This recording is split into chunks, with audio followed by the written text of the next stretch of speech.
Barron Trump makes Jasmine Crockett. Her strong reaction leaves Barron embarrassed on live TV. He leaned forward, eyes gleaming under studio lights. Barron Trump, school-aged yet surprisingly poised, wore a confident half-smile, half-challenge. Across from him, Congresswoman Jasmine Crockett sat upright, calm, soft-spoken, but undeniably alert. The live feed ticker flashed ethics and politics showdown. Barron cleared his throat. Congresswoman Crockett, he began, tone casual, laced with mock sincerity. How does someone with your background end up as the voice of ethical leadership hairdresser before law school? Right. A polite murmur echoed through the audience. Jasmine, composed, narrowed her eyes. She leaned forward, unhurried. Yes, she replied. I worked 3 jobs to pay my way through school. I wasn't born into privilege. She paused, letting her words land. And yes, I graduated top of my class. Barron's smirk flickered. Cute comeback. But your voting record, House Resolution 214, shows otherwise. You co-sponsored the amendment, then voted against it. Care to explain? Roars of quiet laughter followed. Jasmine lifted her chin steady. Resolution 214 targeted cuts in public school funding. I co-sponsored the overall bill but opposed its amendment because it threatened underfunded districts. Context matters. Heads nodded, audience shifting toward her. Barron blinked, jotted on his notes. Politics is more than speeches and identity. You're attacking identity, not policy. Jasmine's gaze locked on him. Every time a black woman speaks, you call it identity politics. When I defend policies, it's too emotional. You walk in confident on inherited reputation, no experience, and you expect applause. Silence settled. Barron hesitated, searching for footing. He tried again. Let's talk about the ethics investigation campaign funds, right? A knowing hush fell. Jasmine smiled thinly. Yes, my name appeared in a routine audit, no charges, no violations, but headlines don't print that. Murmurs filled the studio, applause mixed with tension. Barron scowled. Stop playing victim. She leaned in. When I defend truth, I'm angry. When you attack with half-truths, it's debate. That's the difference. Image shifts on camera, Barron recoils. Audience shifts further. Jasmine stood unclipping a sheet. Let's get technical. Barron said, regaining authority. He held up a printed draft. He thrust it forward. Here, Section 17B Infrastructure Bill redirects $230 million from minority communities to industrial zones. You endorsed it. You either didn't read it or you support it. Gasps. He leaned back, triumphant. Jasmine didn't flinch. Page 412, Section 17B, read it yourself. She walked to the monitor and tapped it, bringing up the live draft. She pointed to the text. This clause redirects temporary funds during emergency surplus years like drought floods. See footnote C. Those funds return to flood zones after FEMA certification. Her fingers tapped another section, and I added the Transparency Amendment. It passed Oversight Committee 3 weeks ago. Silence. Then applause from one corner. It spread. Barron searched his notes. You can't just cherry pick. She smiled. You can't just bait people with headlines. Another thunderclap of cheers. Barron's face went blank. The clock ticked. Judge-like camera angles captured his falter. He fumbled. Maybe this bill increases federal spending by $1.1 trillion. He paused, but no applause. The audience shifted uncomfortably. She let him speak himself into a corner, then spoke again. Do you hear that? Silence. She gazed over Barron. That's what happens when people run out of facts and start throwing distractions. Heads nodded. The room hummed. Barron tried another jab. Your career as a lawyer doesn't make you an economist. Jasmine let it linger. Then she leaned in. No, but I don't need to be. I read the footnotes. I know the impact. I stand for communities others ignore. Soft applause, respectful, measured. He tried to laugh it off. Running for viral moments, aren't you? She tilted her head.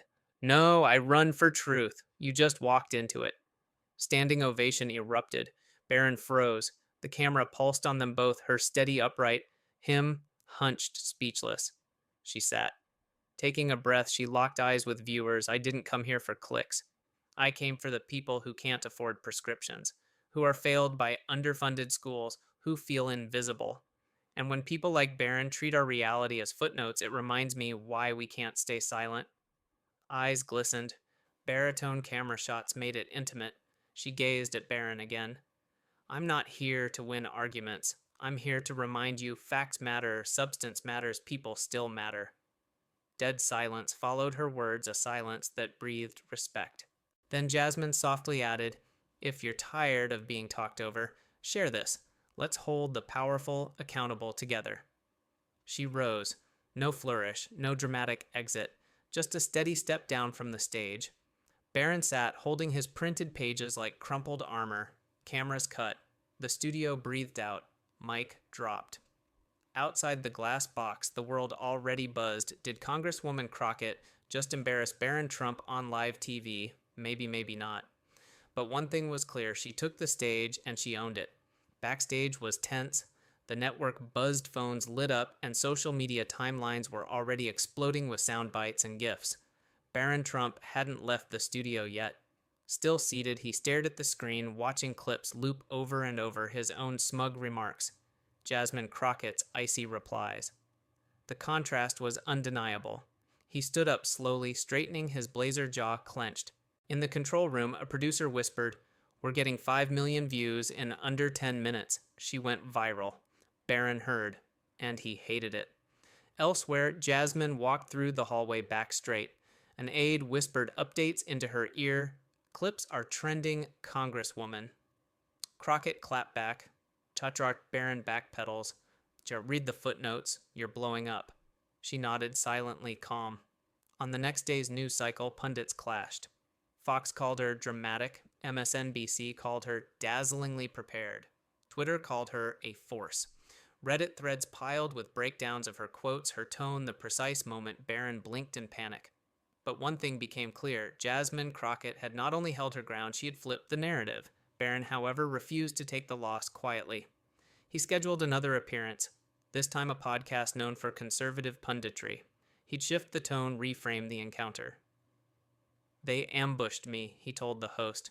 "I came to talk policy. What I got was a lecture on social justice, buzzwords, and identity politics." The host leaned in. "Do you regret what you said?" Barron adjusted his mic. "I regret not pushing harder. People like her, they play the victim. I was trying to challenge ideas, not personalities." The comment section exploded. She wiped the floor with him, one user wrote. "He still doesn't know what hit him," another added. Meanwhile, Jasmine gave no interviews. She let the footage speak. That was strategy. She wasn't here for a media war, she was here for facts. But then things escalated. A headline from a fringe tabloid, "Jasmine Crockett under new ethics investigation baseless," fabricated. Still it went viral. Barron retweeted it with a caption, "Where there's smoke." That was his first mistake. Within hours, Jasmine's legal team released a formal statement. Congresswoman Crockett has no ongoing investigations. The article in question is demonstrably false and legally actionable. Then came the second blow, a formal demand for retraction sent directly to Barron's office. Cease and desist. The move was calculated, forceful, and deeply public. The pundits took sides again, but more importantly, so did the public. A poll flashed across CNN. "Do you believe Jasmine Crockett is being targeted unfairly?" 72% said yes. Behind the scenes, Jasmine met with her team.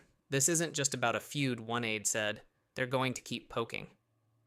"They want you to snap." "I won't," Jasmine replied.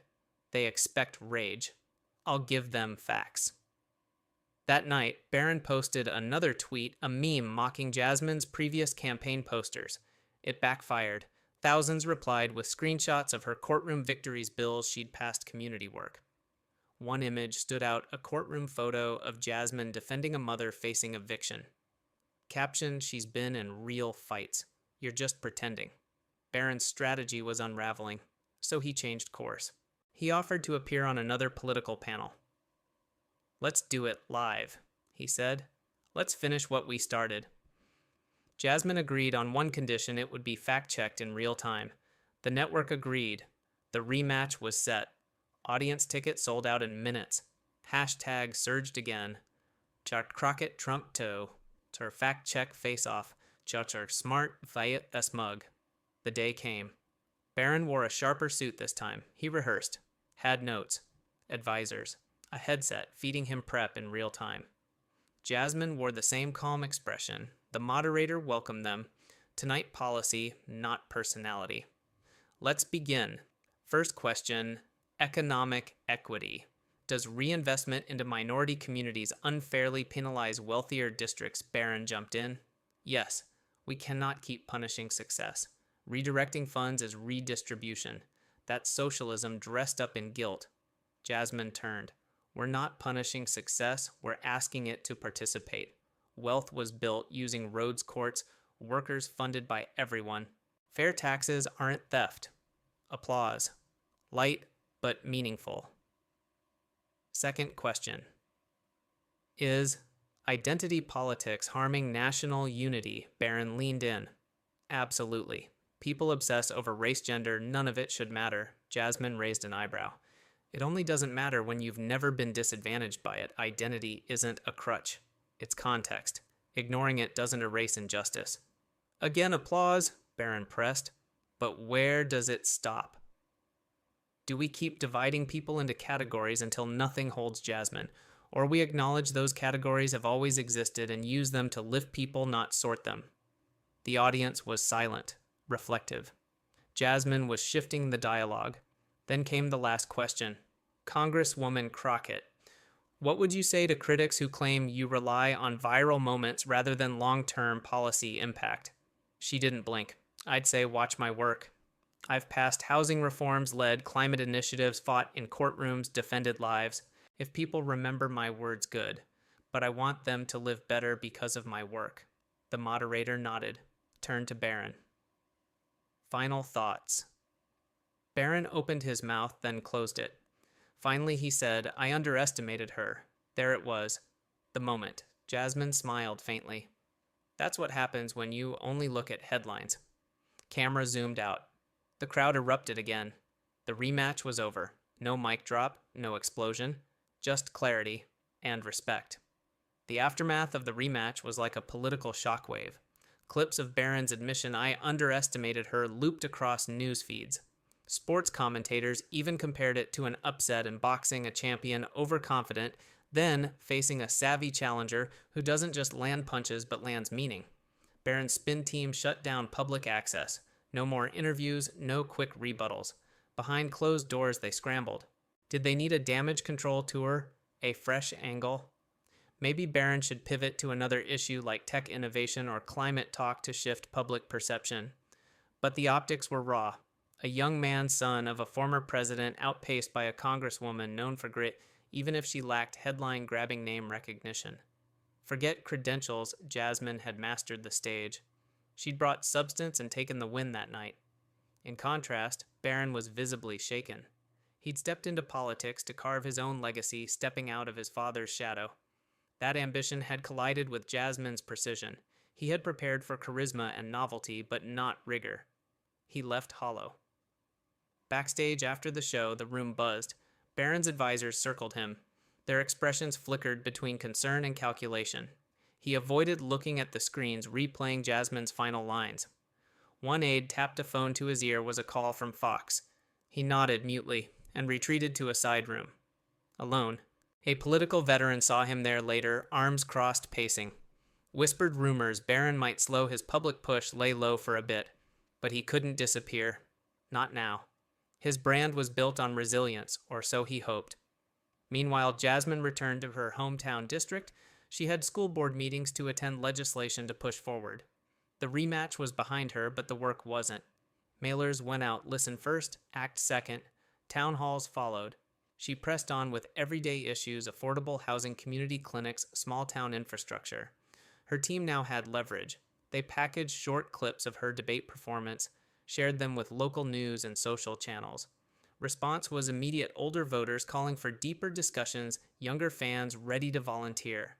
They arranged panel events, Vote Smart, live, bringing Jasmine to college campuses and civic groups. For her, politics was never a game. It was rooted in real service. Homes lost, families struggling, she'd seen the faces behind policies. That gave her a clarity he lacked. Meanwhile, Barron's team plotted a comeback tour, academic forums, think tanks, interviews with tech and finance outlets. The aim: reset the narrative. He'd run a policy reset tour, maybe even team up with an elder Republican mentor to buffer his image. There were risks. Republicans were fractured, some aligned with Barron's lineage, others cautious he was untested. His clash with Jasmine had energized Democrats, but glossing over it would look hollow. A pivot too smooth might read as avoidance. His campaign strategist drafted a press release. Barron Trump announces focus shift tech, education, national security. But internal feedback was minimal. Few believed a pivot could succeed, while so many eyes still saw him as the guy who lost to Crockett. As weeks passed, engagement numbers told the story. Jasmine's events drew crowds. Barron streamed with watchers, but mostly the same base. He needed fresh context. Maybe he'd release a detailed policy paper on infrastructure or host a virtual town hall discussing mental health, something substantive. He practiced, debated himself in front of the mirror. He hired a small team to vet formulas for sound bites and deeper content. He listened to speech coaches, less smirk, more humility, more active listening, reflect empathy. It read like a retreat, but wasn't necessarily surrender. He could still reposition. People forgive failure if you grow. Then a new opportunity arrived. A local newspaper published a long-form piece profiling both figures. The writer had interviewed Jasmine's constituents, stories of real people, a single mom saved from eviction. Thanks to Crockett's housing initiative, a disabled vet granted access to a clinic she championed. Then stories from Barron's hometown, his work with youth, mentoring tech workshops, local charity startups. It was the first balanced portrait he'd had. He sent a personal thank you note to the reporter and watched as it went viral in local forums. Twitter buzzed, is he finally opening up? Could he be more than a name? Next, Barron agreed to another interview, a sit-down with a respected journalist on a public policy podcast. This time it was deep. An hour on mental health, a personal story, his own struggles with expectations, identity. He spoke candidly. He listened when interrupted. He came clean about being rattled by Jasmine. She's sharp, disciplined. I'll learn from her. It wasn't a victory lap, but it was a reset, and people nodded. But where did that leave Jasmine? She watched the interview, thought about her own vulnerability. Maybe he wasn't a fool. Maybe he was someone still trying. She could use an ally, even if from the other side. Her team considered an unsolicited op-ed why we need a bipartisan conversation. It would reference Barron's transparency, acknowledge his merit, but affirm shine or stumble, substance matters. Write that, run it in a national outlet. The idea buzzed, but she paused. She wasn't here to lead him, they both had work. Maybe she'd invite him to a round table. Perhaps they could co-chair a youth civic learning initiative. She paused but didn't pull back. It was time to test sincerity. Her campaign manager reached out. Would he go for it? No answer for now. Later, she addressed a camera in her district. We all deserve to lead and to learn, and deserve leaders who hold themselves accountable. Let's have those conversations. No mention of him directly tone was hopeful, not condescending. Meanwhile, Barron debated internally. Should he attend a youth civic conference? Yes, if approached. Should he risk appearing tokenistic? Maybe. His mind looped back to Jasmine's final phrase that night, facts still matter. Could he echo that authentically? He typed those words into a draft document, sat back. He felt tired, but no longer terrified. The political landscape remained raw and real. The war for public trust was far from over. But for the first time, both were speaking in the same language: sincerity, preparation, accountability. Who would blink first? Weeks passed. Barron's re-entry was cautious but deliberate. His public statements had matured. Gone were the overconfident jabs, replaced by focused, policy-driven responses. His team had rebranded him as earnest evolving. Not quite a redemption arc, but the start of one. Jasmine, meanwhile, stayed consistent. No dramatic pivots, no viral grandstanding. She worked. Town halls, legislative briefings, field visits, always grounded in people's needs. Her style remained assertive, sharp, when it had to be warm, when it mattered. That's when the unexpected invitation landed. A national civic summit co-hosted by a nonpartisan think tank was bringing together rising political voices for a panel restoring public trust in leadership. Organizers extended invites to both Crockett and Trump. At first, Jasmine hesitated. Appearing alongside Barron again could reignite unnecessary drama. But the summit wasn't about sparring, it was about vision. And if she demanded substance from opponents, she had to honor the opportunity when it presented itself. She agreed. Barron took longer to reply. He read and reread the invite. Would this be a trap? A second viral downfall? But no, it was moderated by policy scholars, not media personalities. It promised structure, not spectacle. He accepted. The event was held in Atlanta, a city teeming with historical resonance and modern civic activism. The venue, a repurposed community center turned political hub. The air was electric, not from controversy, but curiosity. Would they clash again or collaborate? The audience was diverse students, professors, veterans, single moms, immigrants, people tired of noise. They didn't want to fight. They wanted answers. Jasmine arrived first calm and collected, a deep blue suit, minimal makeup, legal briefs tucked in her bag. She greeted constituents, posed for quick photos. Barron arrived 15 minutes later wearing a muted gray blazer. No entourage, just a notepad and a nervous smile. His handshake with Jasmine was brief but real. On stage, the moderator opened, "We've heard your voices. You want less spectacle, more solutions? Let's begin there." And surprisingly, they did. Jasmine outlined voter protections. Barron spoke about digital education gaps. She challenged him on implementation. He listened. He questioned her on bipartisan feasibility. She answered with clarity. There were jabs, but they were informed. The audience nodded, not laughed. By the end, it felt less like a debate and more like a policy blueprint in progress. When the moderator asked for closing thoughts, Barron said, "I came here not to win a round, but to understand why I lost the last one." Jasmine followed. "We're not here to trade insults. We're here to trade ideas. Public trust starts with public work." The audience stood not roaring, but steady, respectful. Something rare had occurred. They hadn't just clashed, they'd communicated. And in a political world addicted to division that felt revolutionary. The weeks following the summit were telling. Clips from the panel circulated, but they didn't explode. No sensational takedowns, no meme-worthy moments, just thoughtful exchanges, quiet nods, and policy nuance. It wasn't viral, but it was valuable. Jasmine's inbox filled with messages. Finally, someone talking with sense, one read. "You didn't compromise, but you didn't condescend either." It wasn't adoration, it was appreciation. A rare currency in politics. Barron's team noticed something too. Older voters emailed encouragement. Didn't agree with all of it, but you listened. That mattered. For the first time, Barron wasn't being seen solely as a Trump. He was seen as a participant, flawed, learning, but present. Then came the podcast invitation. Hosted by a Pulitzer-winning journalist, the series focused on unlikely bridges episodes where ideological opposites found meaningful dialogue. The pitch, a candid sit-down Jasmine and Barron, no scripts, no podiums, just conversation. Both hesitated. Jasmine didn't want to give oxygen to performative politics.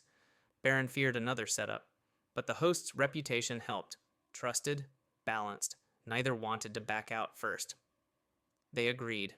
The episode was filmed in a modest library surrounded by shelves of law, history, and philosophy.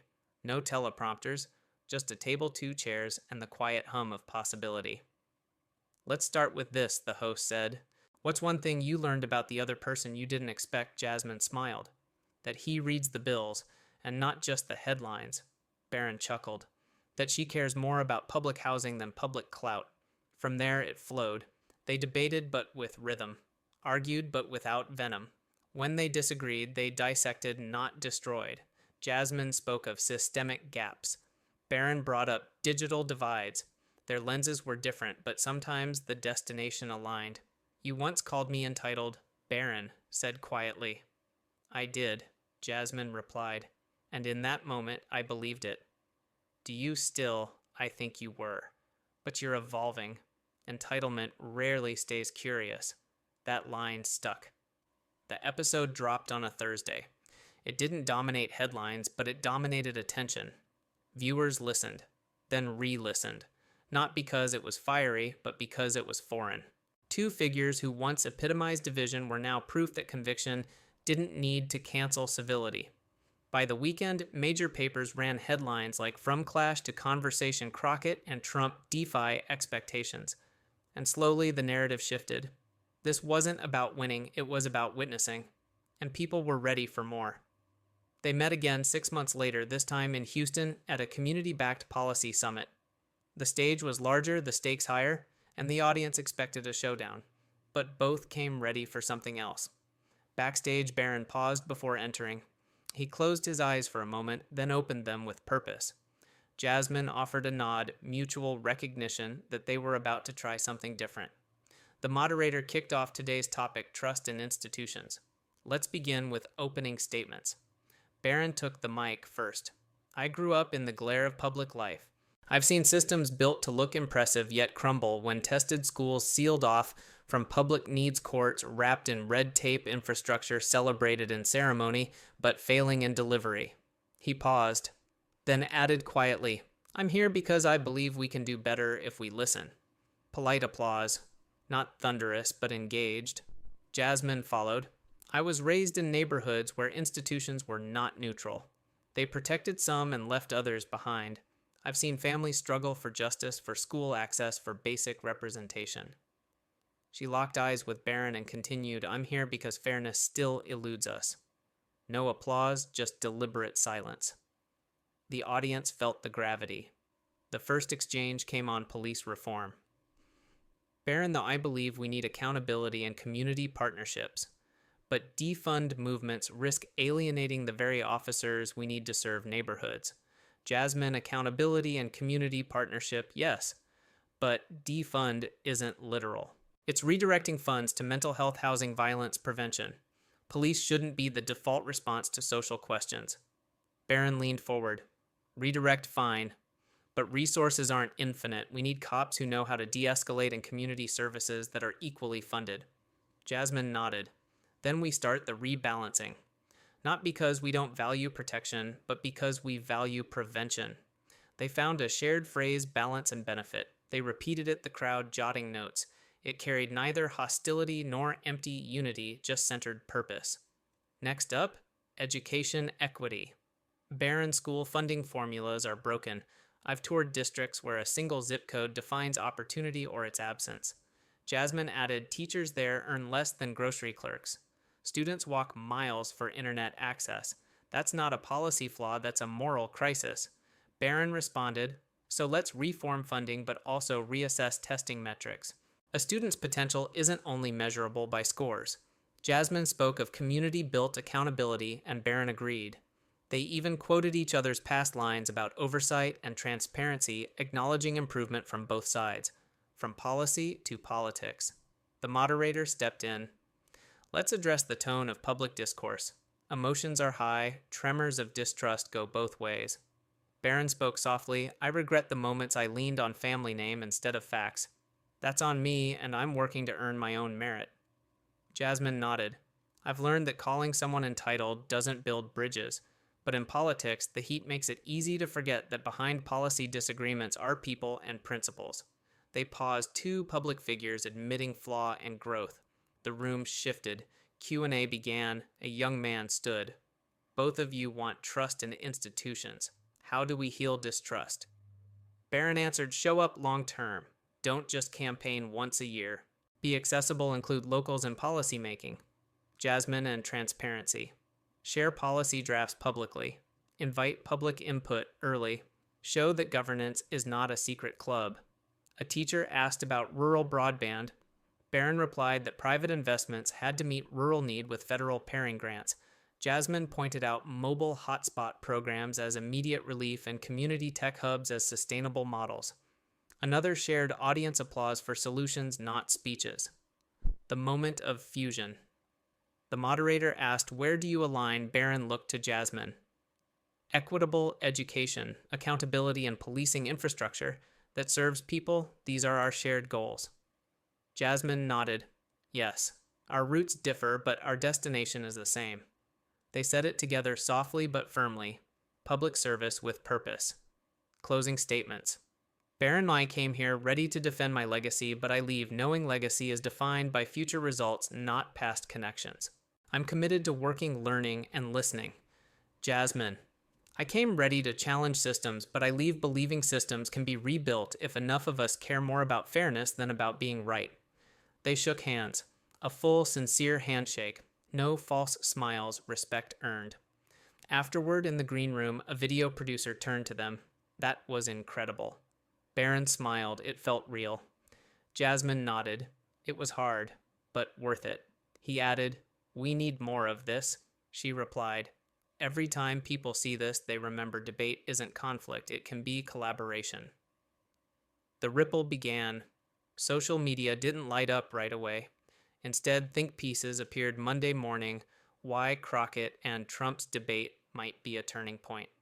In editorial pages, conservatives and progressives alike wrote about witnessing a model of discourse. Teachers shared clips in civics classes. Local leaders invited Barron and Jasmine to speak in town halls. Their collaboration inspired a bipartisan caucus dedicated to bridge policy and modeled methods for future leaders. Critics still criticized, some argued this was superficial PR, but many voices defended it as urgent proof that polarized figures can transcend sound bites, prioritize policy, and lead with integrity. In their separate routines, Barron attended a rural school board meeting. He asked questions grounded in the debate, not theory. Jasmine joined a nonprofit funding review. She hosted live Q&A with constituents. Both mentioned the summit as the moment they stopped talking at each other and began talking to each other. Backstage at the next convening, they passed each other near the green room.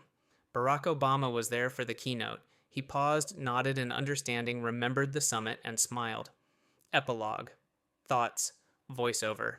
Jasmine truth isn't always loud. Sometimes it's simple, anchored in facts. Barron courage isn't grandstanding. It's showing up even when you're expected to lose. They walked out side by side, different stories united by purpose.